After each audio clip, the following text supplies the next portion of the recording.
ഫേഷ്യലൊക്കെ ഒരുപാട് ചെയ്തിട്ടും നമ്മുടെ ഫേസിലുള്ള കരിവാളിപ്പൊന്നും കുറയുന്നില്ല എങ്കിൽ അത് നമ്മൾ എക്സ്റ്റേണലി മാത്രം ചെയ്യേണ്ട കാര്യം കൊണ്ടായിരിക്കില്ല ആ കരിവാളിപ്പ് മാറാത്തത്.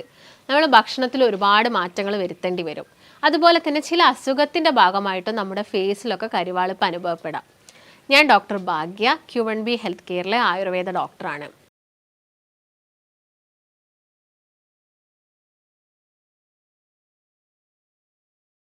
ഞാൻ നേരത്തെ പറഞ്ഞ പോലെ തന്നെ ചില അസുഖത്തിൻ്റെ ഭാഗമായിട്ടൊക്കെ നമ്മുടെ നിറമൊക്കെ പെട്ടെന്ന് മങ്ങാനും അതുപോലെ തന്നെ നമ്മുടെ ഫേസിലൊക്കെ ഒരു കരിവാളിപ്പ്, അതായത് പ്രത്യേകം പറയുകയാണെങ്കിൽ നിങ്ങളുടെ നെറ്റിയുടെ ഈ ഒരു ഫോർഹെഡ് റീജിയനിലായിട്ടും അതുപോലെ തന്നെ മുഖത്തിൻ്റെ ഈ ഒരു സൈഡുകളിലൊക്കെ ആയിട്ട് പെട്ടെന്ന് അല്ലെങ്കിൽ കുറച്ച് സമയം എടുത്തിട്ട് ഒരു കരിവാളിപ്പൊക്കെ അനുഭവപ്പെടാം.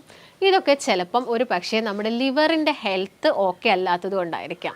നമുക്കിപ്പോൾ ഫാറ്റി ലിവർ പോലുള്ള എന്തെങ്കിലും അസുഖമൊക്കെ ഉണ്ടെങ്കിൽ നമ്മുടെ നോർമൽ സ്കിൻ ടോണിന്ന് ചേഞ്ച് ആവാനുള്ള ചാൻസസ് ഉണ്ട്. അതായത് ഒരു കരിവാളിപ്പിലോട്ടൊക്കെ മാറാനുള്ള ചാൻസസ് കൂടുതലാണ്. അതായത് നിങ്ങൾ മദ്യം കുടിക്കുന്നത് കൊണ്ട് മാത്രമല്ല എന്ത് വരുന്നത്, ഫാറ്റി ലിവർ വരുന്നത്.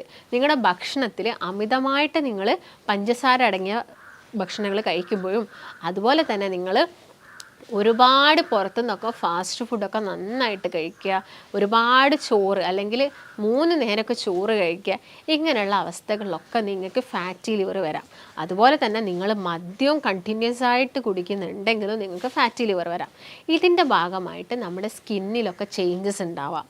അതുപോലെ തന്നെ തൈറോയ്ഡ് ഉള്ള ആളുകളിലാണെങ്കിലും അവർക്ക് പെട്ടെന്ന് ഈ ഫേസിലൊക്കെ കരിവാളിപ്പ് വരിക, ഫേസ് വല്ലാണ്ട് ഡള്ളാവുക, വല്ലാത്ത മുടി കൊഴിച്ചിൽ വരിക, ഇങ്ങനെയുള്ള പ്രശ്നങ്ങളൊക്കെ ഉണ്ട്. അപ്പോൾ ഞാൻ നേരത്തെ പറഞ്ഞ പോലെ നിങ്ങൾ ഇടയ്ക്കിടയ്ക്ക് ഇങ്ങനെ പോയിട്ട് ഫേഷ്യൽ ചെയ്യുക, ഫേസിൽ എന്തെങ്കിലുമൊക്കെ ഡെയിലി അപ്ലൈ ചെയ്യുക, അല്ലെങ്കിൽ എന്തെങ്കിലും ഒരു ഓട്ടോ ഇമ്മ്യൂൺ അസുഖത്തിൻ്റെ ഭാഗമായിട്ടും ഈ ഒരു പ്രശ്നം വരാം.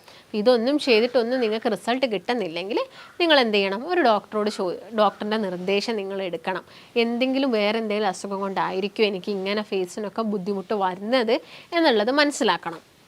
അപ്പോൾ ഞാൻ നേരത്തെ പറഞ്ഞ പോലെ തന്നെ നിങ്ങൾ ആദ്യം തന്നെ എന്ത് ചെയ്യുക, അപ്പോൾ ഞാൻ നേരത്തെ പറഞ്ഞല്ലോ ഒരു ഓട്ടോ ഇമ്മ്യൂൺ അസുഖം, ഇപ്പോൾ SLE പോലുള്ള അസുഖം, അല്ലെങ്കിൽ കുറേ കാലമായിട്ട് നിങ്ങൾക്ക് ഡയബറ്റീസ് ഉണ്ടെങ്കിലൊക്കെ നിങ്ങൾക്ക് ഈ ശരീരത്തിലൊക്കെ കരിവാളിപ്പ് വരാം. നിങ്ങളുടെ ലിവർ തീരെ ഓക്കെ അല്ല, ആൾ കുറച്ച് ഡള്ളായിട്ട് പോകുന്നുണ്ട്, ഫാറ്റി ലിവർ നിങ്ങൾക്ക് നന്നായിട്ട് വരുന്നുണ്ട്. അങ്ങനെയൊക്കെ ആണെങ്കിലും നിങ്ങൾക്ക് നമ്മുടെ സ്കിന്നിൻ്റെ കംപ്ലീറ്റ് ടോൺ ചേഞ്ച് ആവാം. നമ്മുടെ ശരീരത്തിൽ അവിടെയും ഇവിടെയൊക്കെ ആയിട്ട് കറുത്ത പാടുകളൊക്കെ കണ്ടുവരാൻ ചാൻസസ് ഉണ്ട്. അപ്പോൾ ഞാൻ നേരത്തെ പറഞ്ഞ പോലെ തന്നെ നമ്മൾ ഭക്ഷണത്തിൽ ശ്രദ്ധിക്കുക. അതായത് റെഡ് മീറ്റ് കംപ്ലീറ്റ് ഒഴിവാക്കുക, ഫാസ്റ്റ് ഫുഡുകൾ ഒഴിവാക്കാൻ വേണ്ടിയിട്ട് നോക്കുക. അതുപോലെ തന്നെ പഞ്ചസാര കൂടുതലായിട്ടുള്ള ഭക്ഷണങ്ങൾ, ജ്യൂസുകൾ, കോളകൾ, ഇങ്ങനെയുള്ളത്, പേസ്ട്രീസ്, കേക്ക്സ്, ബിസ്ക്കറ്റ്സ്, ചോക്ലേറ്റ്സ്, ഇതൊക്കെ മാക്സിമം നമ്മുടെ ഡയറ്റിൽ നിന്ന് കട്ട് ചെയ്തിട്ട് വളരെ ഹെൽത്തി ആയിട്ടുള്ള ഭക്ഷണങ്ങൾ, വെജിറ്റബിൾസ് നന്നായിട്ട് കഴിക്കുക. വെജിറ്റബിൾസ് എന്ന് പറയുമ്പോൾ എല്ലാതരം വെജിറ്റബിൾസും നിങ്ങൾ കഴിക്കുക. അപ്പം നമ്മുടെ വീട്ടിലൊക്കെ ക്യാരറ്റ് ആയിക്കോട്ടെ, അല്ലെങ്കിൽ ബീട്രൂട്ട് ആയിക്കോട്ടെ, ക്യാപ്സിക്കം ആയിക്കോട്ടെ, അല്ലെങ്കിൽ ഏത് ബ്രൊക്കോളി പോലുള്ള ഫാമിലിയിൽ, അല്ലെങ്കിൽ ക്യാബേജ് ഫാമിലിയിൽ വരുന്നത്, വെണ്ട, വഴുതിന, ഇങ്ങനെ പറഞ്ഞ എല്ലാ വെജിറ്റബിൾസും നിങ്ങൾ നന്നായിട്ട് കഴിക്കുക. നമ്മുടെ വീടുകളിലൊക്കെ ഇപ്പോൾ സാമ്പാർ വയ്ക്കുന്ന സമയത്ത് ഒരുപാട് വെജിറ്റബിൾസ് ആഡ് ചെയ്യും. ഈ വെജിറ്റബിൾസൊക്കെ നിങ്ങൾ മാക്സിമം എന്ത് ചെയ്യാൻ വേണ്ടിയിട്ട് നോക്കുക, എല്ലാ ദിവസവും കഴിക്കാൻ വേണ്ടിയിട്ട് നോക്കുക. കാരണം അത് നിങ്ങളുടെ സ്കിൻ ഹെൽത്ത് ഇമ്പ്രൂവ് ചെയ്യും, മറ്റുള്ള ഓർഗൻസിന് വരുന്ന പ്രശ്നങ്ങളും കുറയ്ക്കാൻ വേണ്ടിയിട്ട് ഇത് സഹായിക്കും. അതായത് ഇപ്പോൾ ഞാൻ പറഞ്ഞില്ല, അമിതമായിട്ട് കൊഴുപ്പ് അടിഞ്ഞു കൂടുന്നുണ്ട്, അങ്ങനെയൊക്കെയുള്ള സമയത്ത് നിങ്ങൾ നന്നായിട്ട് വെജിറ്റബിൾസ് കഴിക്കുന്ന സമയത്ത് ഈസി ആയിട്ടുള്ളൊരു ഡൈജഷൻ നടക്കും. അവിടെ ഒരു കൊഴുപ്പ് ഫോമിലോട്ട് അത് വരുന്നില്ല, അത് ജസ്റ്റ് ഒന്ന് നമ്മുടെ ബോഡിയിൽ എനർജി ആയിട്ട് കൺവേർട്ട് ആവുകയേ ചെയ്യുള്ളൂ. ഈ കാര്യങ്ങളൊക്കെ നിങ്ങൾ പ്രത്യേകം ശ്രദ്ധിക്കേണ്ടതുണ്ട്. ഞാൻ നേരത്തെ പറഞ്ഞ പോലെ നിങ്ങൾക്ക് അത്യാവശ്യം വണ്ണമൊക്കെ ഉണ്ടെങ്കിൽ നിങ്ങളൊരു സ്കാനിങ് ഒക്കെ എടുത്തിട്ട് നിങ്ങൾക്ക് ഫാറ്റി ലിവർ പോലുള്ള പ്രശ്നങ്ങളുണ്ടോ, ബ്ലഡ് ചെക്ക് ചെയ്തിട്ട് ഡയബറ്റീസ് ഉണ്ടോ, അല്ലെങ്കിൽ തൈറോയിഡിൻ്റെ എന്തെങ്കിലും ബുദ്ധിമുട്ടുണ്ടോ എന്നുള്ള കാര്യങ്ങളൊക്കെ നോക്കുക. ഇല്ലെങ്കിൽ നിങ്ങൾ എന്ത് ചെയ്യുക, സാധാരണ പോലെ തന്നെ എക്സ്റ്റേണലായിട്ട് നമ്മുടെ ഫേസിൽ എന്തെങ്കിലും സാധനങ്ങളൊക്കെ അപ്ലൈ ചെയ്യുക. അതായത് പല ആളുകളും പല കാര്യങ്ങളും ചെയ്ത് നോക്കാറുണ്ട്. നിങ്ങളിപ്പോൾ ഫേഷ്യലൊക്കെ ചെയ്യുന്നതിനേക്കാളും നല്ലതെന്ന് പറഞ്ഞാൽ എപ്പോഴും നാച്ചുറലായിട്ട് നമ്മുടെ വീടുകളിൽ തന്നെ നമുക്കിപ്പോൾ ഫ്രൂട്ട്സ് ഉപയോഗിച്ചിട്ട് ഫേഷ്യൽ ചെയ്യുക. അല്ലെങ്കിൽ ഒട്ടുമിക്ക ആളുകളും ചെയ്യുന്നൊരു കാര്യമാണ് ഓട്സൊക്കെ നന്നായിട്ട് പൊടിച്ചിട്ട് തൈരിലൊക്കെ മിക്സ് ചെയ്തിട്ട് നിങ്ങൾ ഫേസിൽ ചെയ്യുന്നുണ്ടെങ്കിൽ ഒന്നും നമുക്ക് അവിടെ ഒരു കെമിക്കൽസോ അല്ലെങ്കിൽ നമ്മൾ എക്സ്ട്രാ ആയിട്ട് നമ്മൾ പേ ചെയ്യുകയൊന്നും വേണ്ട. അതൊക്കെ നമുക്ക് സ്വയം ചെയ്ത് നോക്കാം. നമുക്ക് എല്ലാ ദിവസവും അത് ചെയ്ത് നോക്കി ചെയ്യാം. അതുപോലെ തന്നെ നന്നായിട്ട് നമ്മുടെ സ്കിന്നിലൊക്കെ എക്സ്ഫോളിയേറ്റ് ചെയ്യുന്നതാണ് തൈര് എന്ന് പറയുന്നത്. ഈ തൈര് നിങ്ങളെ ഫേസിലൊക്കെ നിങ്ങൾ എല്ലാ ദിവസവും അപ്ലൈ ചെയ്തിട്ട്, അതുപോലെ തന്നെ ഹണി ആണെങ്കിലും തേനാണെങ്കിലും നിങ്ങൾ എല്ലാ ദിവസവും നിങ്ങളെ ഫേസിലൊക്കെ അപ്ലൈ ചെയ്തിട്ട് നാച്ചുറൽ ആയിട്ടുള്ള കാര്യങ്ങളൊക്കെ ചെയ്യാം. ഇതിൻ്റെ കൂടെ തന്നെ നിങ്ങൾ കഴിക്കുന്ന ഫുഡ് എപ്പോഴും ഹെൽത്തി ആയിരിക്കണം എന്ന് ഞാൻ നേരത്തെ പറഞ്ഞു. ഹെൽത്തി ഫുഡ് എന്ന് പറയുന്നത് എന്തൊക്കെ കഴിച്ചാലാണ് ഹെൽത്തി? നിങ്ങൾ അത്യാവശ്യം നമുക്കൊരു പ്രോട്ടീൻസൊക്കെ നമ്മളെ ശരീരത്തിൽ എത്തണം. അതുപോലെ തന്നെ കംപ്ലീറ്റ് ആയിട്ട് കാർബോഹൈഡ്രേറ്റ് നിങ്ങൾക്ക് വേറെ അസുഖങ്ങൾ ഉണ്ടെങ്കിൽ നിങ്ങൾ കുറയ്ക്കേണ്ടി വരും. അല്ലെങ്കിൽ നിങ്ങൾ നന്നായിട്ട് എന്ത് ചെയ്യുക, കാർബോഹൈഡ്രേറ്റ് വരുന്നത് നമ്മുടെ ശരീരത്തിൽ എല്ലാത്തിനും ഒരു ലിമിറ്റഡ് ആയിട്ടുള്ള അളവുണ്ട്. ആ ഒരു അളവ് തന്നെ കഴിക്കാൻ വേണ്ടിയിട്ട് നോക്കുക. പിന്നെ നല്ല കൊഴുപ്പൊക്കെ കഴിക്കുന്ന സമയത്ത് നമ്മുടെ സ്കിന്നിൽ വരുന്ന ചുളിവൊക്കെ കുറയ്ക്കാൻ വേണ്ടിയിട്ടും സ്കിന്നിൻ്റെ ഇലാസ്റ്റിസിറ്റി ഒക്കെ കൂട്ടാൻ വേണ്ടിയിട്ടൊക്കെ ഹെൽപ്പ് ചെയ്യും. നല്ല കൊഴുപ്പ് എന്ന് പറയുന്ന സമയത്ത് നിങ്ങളിപ്പോൾ നട്ട്സ് കഴിക്കുകയാണെങ്കിൽ, ബദാം കഴിക്കുകയാണെങ്കിൽ, അല്ലെങ്കിൽ നിങ്ങൾ വാൾനട്ട് കഴിക്കുക, കാഷ്യൂനട്ടൊക്കെ കഴിക്കുകയാണെങ്കിൽ ഓവറായിട്ട് കഴിക്കാതിരുന്നാൽ മതി. അപ്പം അതൊക്കെ ഒരു ലിമിറ്റഡ് അളവിലെടുക്കുക. അതുപോലെ തന്നെ നിലക്കടലൊക്കെ നിങ്ങൾ ഭക്ഷണത്തിൽ ഇൻക്ലൂഡ് ചെയ്യുക. ഒലീവ് ഓയിൽ നിങ്ങൾ കഴിക്കാൻ വേണ്ടിയിട്ട് നോക്കുക. അവക്കാഡോ പോലുള്ള ഫ്രൂട്ട്സ്, വിറ്റാമിൻ സി റിച്ച് ആയിട്ടുള്ള ഓറഞ്ച് ഫാമിലിയിൽ വരുന്ന ഫ്രൂട്ട്സൊക്കെ നിങ്ങൾ നന്നായിട്ട് കഴിക്കാൻ വേണ്ടിയിട്ട് നോക്കുക. അതുപോലെ തന്നെ നിങ്ങൾ പാലൊക്കെ കുടിക്കുന്നുണ്ടെങ്കിൽ പാൽ കുടിക്കാം. നമ്മുടെ സ്കിന്നിൻ്റെ ഒക്കെ ഹെൽത്ത് കൂട്ടുന്നതെന്നാണ് ഗ്ലൂട്ടാതയോൺ എന്ന് പറയുന്നത്. ഈ ഗ്ലൂട്ടാതയോൺ എന്ന് പറയുന്നത് ഒരു ആൻറ്റി ഓക്സിഡൻ്റ് ആണ്. ഇത് നമ്മുടെ ലിവറിലാണ് ഉൽപ്പാദിപ്പിക്കപ്പെടുന്നത്. അപ്പോൾ ലിവറിന് എന്തെങ്കിലും അസുഖം ഉണ്ടെങ്കിൽ ഇത് താനെ എന്തായി പോവും, ഡൗൺ ആയി പോകും. ആ സമയത്ത് നമ്മൾ ബോഡിയിൽ ഓരോരോ ചേഞ്ചസ് വരാം, സ്കിന്നിലൊക്കെ ഓരോരോ ചേഞ്ചസ് വരാം. അപ്പം ഇത് നാച്ചുറലി നമുക്കിതെങ്ങനെ, ഇപ്പം അതിന് വേണ്ടിയിട്ട് എല്ലാവരും ഇഞ്ചക്ഷൻ എടുക്കുന്നുണ്ട്, ടാബ്ലറ്റ്സ് യൂസ് ചെയ്യുന്നുണ്ട്, ഓരോരോ ക്രീംസൊക്കെ തേക്കുന്നുണ്ട്.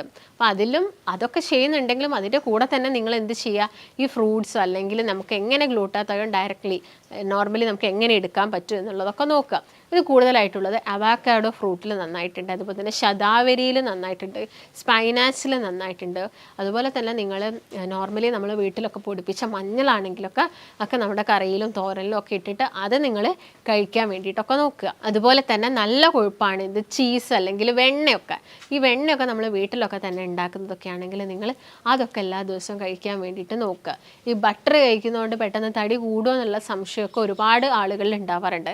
എന്നാൽ ബട്ടർ വലിയ പ്രശ്നമൊന്നും ഉണ്ടാക്കില്ല, അത് നല്ല കൊഴുപ്പിൽ വരുന്നതാണ്. അപ്പോൾ നിങ്ങളിപ്പോൾ ഒരു ബട്ടർ, ഇപ്പം നമ്മൾ കോഫി കുടിക്കുന്ന സമയത്ത് നിങ്ങൾ അതിൻ്റെ അകത്ത് പാലൊഴിക്കാതെ കോഫി കുടിക്കുന്ന സമയത്ത് നമ്മൾ കുറച്ച് ബട്ടറൊക്കെ ആഡ് ചെയ്ത് കഴിക്കുന്നതൊക്കെ നല്ലതാണ്. അല്ലെങ്കിൽ നിങ്ങളൊരു എഗ്ഗ് ഓംലെറ്റ് ചെയ്യുന്ന സമയത്ത് ആ ഒരു ഓംലെറ്റിൽ നിങ്ങൾ കുറച്ച് ബട്ടറൊക്കെ ആഡ് ചെയ്യുകയാണെങ്കിൽ കുറച്ചും കൂടി നന്നായിരിക്കും. അതൊക്കെ നമ്മുടെ സ്കിന്നിൻ്റെ ഹെൽത്ത് കൂട്ടാൻ വേണ്ടിയിട്ട് സഹായിക്കും. ഇതിൻ്റെ കൂടെ തന്നെ നിങ്ങളെ ബോഡിയിൽ പ്രോപ്പറായിട്ടുള്ള എന്ത് വേണം, ഹൈഡ്രേഷൻ വേണം. അതിന് നന്നായിട്ട് നിങ്ങൾ വെള്ളം കുടിക്കുക. നിങ്ങൾ ഫ്രൂട്ട്സ് കഴിക്കുന്ന സമയത്ത് നമുക്ക് കുറച്ചും കൂടി നമ്മുടെ ബോഡി ഹൈഡ്രേറ്റ് ആവും. പക്ഷേ അതിലും കൂടുതലാവുന്നത് നമ്മൾ വെള്ളം കുടിക്കുന്ന സമയത്താണ്. അപ്പോൾ 8 മുതൽ ഒരു 10 ഗ്ലാസ് വരെ വെള്ളം ഇതിൻ്റെ കൂടെ തന്നെ ആഡ് ചെയ്യാൻ വേണ്ടിയിട്ട് നോക്കുക. അതുപോലെ തന്നെ നമുക്കൊരു മസിലിൻ്റെ പെട്ടെന്നൊരു അബ്സോർപ്ഷനൊക്കെ നടക്കണമെങ്കിൽ എന്ത് വേണം, കുറച്ചൊരു എക്സസൈസ് വേണം. നിങ്ങൾ വല്ലാതെ മെലിഞ്ഞിരിക്കുന്ന സമയത്തൊക്കെ നിങ്ങളുടെ സ്കിന്നൊക്കെ വല്ലാതെ ചുളിവും കാര്യങ്ങളൊക്കെ ഉണ്ടാവും. അതൊക്കെ കുറയ്ക്കാൻ വേണ്ടിയിട്ട് നമുക്ക് കുറച്ചും കൂടി ഒരു മസിൽ കൂട്ടാനോ അല്ലെങ്കിൽ കുറച്ചൊരു മാംസമൊക്കെ കൂട്ടാൻ വേണ്ടിയിട്ട് നമ്മൾ എന്ത് ചെയ്യുക, എക്സസൈസൊക്കെ ചെയ്യുന്ന സമയത്ത് കുറച്ചും കൂടി ഒരു അബ്സോർപ്ഷൻ, നിങ്ങൾ കഴിക്കുന്ന ഭക്ഷണത്തിലുള്ള എല്ലാ പ്രോട്ടീൻസിൻ്റെയും ന്യൂട്രിയൻസിൻ്റെയൊക്കെ അബ്സോർപ്ഷൻ പെട്ടെന്ന് നടക്കും. അപ്പോൾ ആ കാര്യങ്ങളൊക്കെ നിങ്ങൾ ശ്രദ്ധിക്കുക. അപ്പം എല്ലാ കാലത്തും നമുക്ക് ഇങ്ങനെയുള്ളൊരു സ്കിന്ന് വേണം, നമ്മളെ ബോഡി കുറച്ചും കൂടി ഒരു യുവത്വം തോന്നിക്കണം എന്നൊക്കെ ഉണ്ടെങ്കിൽ നമ്മൾ എപ്പോഴും ബോഡിക്ക് ഒരു മസാജ് കൊടുക്കുന്നത് നല്ലതാണ്. നിങ്ങളെ കണ്ണിനടിയിൽ ഇപ്പം കറുപ്പ് നിറമൊക്കെ ആവുന്ന സമയത്ത് നമ്മൾ എന്താണെങ്കിലും ഒരു മസാജ് നമ്മൾ കണ്ണിന് ചുറ്റും കൊടുക്കാറുണ്ട്. അപ്പം ആ ഒരു ഡാർക്ക്നെസ് ഒക്കെ കുറച്ച് കുറയും. അതുപോലെ തന്നെയാണ് നമ്മുടെ ബോഡിയിൽ നിങ്ങൾക്കൊരു യുവത്വം എപ്പോഴും നിൽക്കണമെങ്കിൽ, ചുളിവുകളൊക്കെ കുറയണമെങ്കിൽ നിങ്ങളൊരു ബോഡിക്ക് എപ്പോഴും മസാജ് കൊടുക്കാൻ വേണ്ടി, അതായത് നിങ്ങൾ കുളിക്കുന്നതിന് മുൻപൊക്കെ ഏതെങ്കിലും ഒരു ആയുർവേദിക് അല്ലെങ്കിൽ ഒരു മെഡിക്കേറ്റഡ് ഓയിൽ ഉപയോഗിച്ചിട്ട് നമ്മുടെ ബോഡിക്കൊക്കെ എപ്പോഴും ഒരു മസാജൊക്കെ കൊടുക്കുക. അങ്ങനെയുള്ള സമയത്തൊക്കെ നമ്മുടെ ശരീരത്തിൽ വരുന്ന ഈ ചുളിവുകൾ അല്ലെങ്കിൽ എന്തെങ്കിലും കരുവാളിപ്പൊക്കെ നമുക്ക് കുറച്ചെടുക്കാൻ സാധിക്കും. അപ്പോൾ എന്തെങ്കിലും അസുഖം ഉണ്ടെങ്കിൽ നിങ്ങൾ എന്ത് ചെയ്യണം, അത് ട്രീറ്റ് ചെയ്യണം ആദ്യം. എങ്കിൽ മാത്രമേ ഇങ്ങനെയുള്ള ബുദ്ധിമുട്ടൊക്കെ നമുക്ക് കുറച്ച് കൊണ്ടുവരാൻ സാധിക്കുള്ളൂ. അപ്പോൾ നിങ്ങൾക്ക് ഇതിനെക്കുറിച്ചിട്ട് എന്തെങ്കിലും സംശയങ്ങളോ കാര്യങ്ങളോ ഒക്കെ ഉണ്ടെങ്കിൽ എന്ത് ചെയ്യുക, നിങ്ങൾ താഴെ കാണുന്ന നമ്പറിൽ ബന്ധപ്പെടുക. നമുക്ക് മറ്റൊരു നല്ല ഹെൽത്ത് ടോപ്പിക്കുമായിട്ട് വീണ്ടും കാണാം. നന്ദി.